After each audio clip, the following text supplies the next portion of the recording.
బిచ్చమెత్తుకుంటున్న పాక్ బిచ్చగాలను కూడా వదలట్లేదట. మరి అంతర్జాతీయ వేదికపై పాకిస్తాన్ సరికొత్త నాటకానికి తెరలేపింది.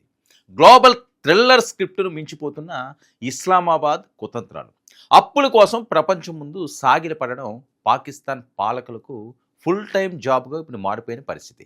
మరి ఆ దేశ పాలకులు తెలివితేటలు చూస్తుంటే గ్లోబల్ థ్రిల్లర్ సినిమా స్క్రిప్ట్ కూడా ఎక్కడా సరిపోదు అంటూ సెటైర్లు వేస్తున్నారు. మరి అప్పుల కోసం పాకిస్తాన్ ఎంతకైనా దిగజారుతుందనేది పాత మాట.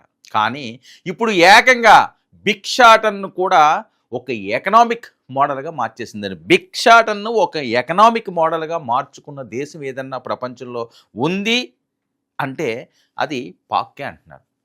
మేఘాల్లో నీటిని చూసి ముంతలో నీళ్లు ఒలకపోసుకున్న చందంగా ఉంది పాకిస్తాన్ పరిస్థితి. అడుక్కునే వాళ్ళ సంపాదనని చూపి వేల కోట్ల అప్పులు కావాలని సౌదీని అడుగుతుందటండి. బిచ్చగాళ్ళు పాపం.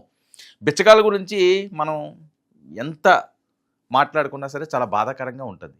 దిక్కు మొక్కు లేక, అతీగతి లేక, కుటుంబాలకి దూరం అయిపోయి, వేరే ఆధారం లేక, ఎలా బతకాలో తెలియక, ఎవరో వాళ్ళు దయాదాక్షిణ్యాల మీద ఎంత వేస్తే అంత పొట్ట నింపుకునే జీవితాలు అవి. ఎవడన్నా ఓ రూపాయి ఇవ్వపోతాడా, ఓ 2 రూపాయలు ఇవ్వపోతాడా, లేకపోతే ఒక 5 రూపాయలు ఇవ్వపోతారా? అలా ఒక 5గురు ఇస్తే 5 రూపాయలు 5 రూపాయలు అవుతుంది, ఒక టీ తాగుదాము. ఈ రకంగా ఆలోచించే జీవితాలు. ఈ పగవాడికి కూడా భిక్షాటన జీవితాలు రాకూడదండి. అంత హృదయ విదారకమైన జీవితాలు వాళ్ళవి.